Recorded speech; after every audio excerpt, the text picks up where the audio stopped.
اصل میں وحدت الوجود جو ہے نا، جو اس کا جو اصل مفہوم ہے وہ یہ ہے کہ ایک ہی ذات ہے جو وجود کہلانے کی مستحق ہے، اور وہ اللہ تعالیٰ کی ذات ہے. اصل یہ معنی ہے، اس کو وحدت الوجود کہتے ہیں ہمارے بزرگوں کے ہاں، حضرت تھانوی رحمہ اللہ کے ہاں، کہ وحدت الوجود جس کا وجود ہے. باقی جتنے بھی وجود ہیں وہ ممکن ہے. ممکن سے کہتے ہیں جس میں فنا اور وجود دونوں پلس مائنس ہوتا ہے پورے. لہٰذا اگر آپ ایک میں پلس ایک میں مائنس ایک لگا دیں تو صفر آئے گا. حضرت تھانوی نے اس کی مثال دی ہے کہ جیسے ایک آدمی کسی جگہ پر 15 پاروں کا حافظ ہے، لوگ اس کو حافظ جی کہتے ہیں، کیونکہ وہی بڑا ہے وہاں، وہی زیادہ قرآن جانتا ہے، لوگ اس کو حافظ جی کہتے ہیں، اس کے وجہ تراویح پڑھتے ہیں جو کچھ بھی، لیکن وہ 15 سپارے آتے ہیں. اب وہاں پر ایک پورا حافظ آ گیا. جب پورا حافظ آ گیا تو لوگوں نے اس پہلے کو حافظ کہنا چھوڑ دیا جو 15 سپارے کا حافظ تھا، پہلے وہی حافظ تھا.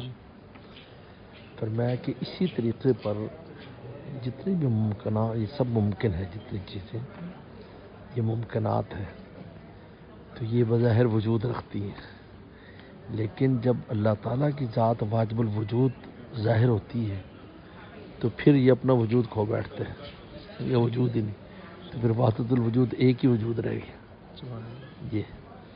یہ جو معنی کیا جاتا ہے کہ جی سارے ہی یعنی اللہ تعالیٰ کے وجود میں شامل کر دیتے ہیں، وہ یہ معنی نہیں ہے اس کا.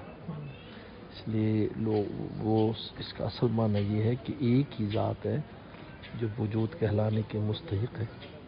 باقی سب موجود تو ہیں لیکن وہ ان پر عدم اور فنا ہے، وہ نظر تو آ رہے ہیں لیکن کچھ جو ختم ہو جائے گا. اس لیے علامہ جامی رحمۃ اللہ علیہ نے کہا کہ ما فی الکون وہم و خیال، کہ جو کون نظر ہے یہ کہ وہم، یہ خیال ہے، او قوسن فی المرایا او ظلال، یا یہ عکس ہے آئینے کے اندر ہے اور یہ کوئی سایہ ہے، کسی کی حقیقت نہیں.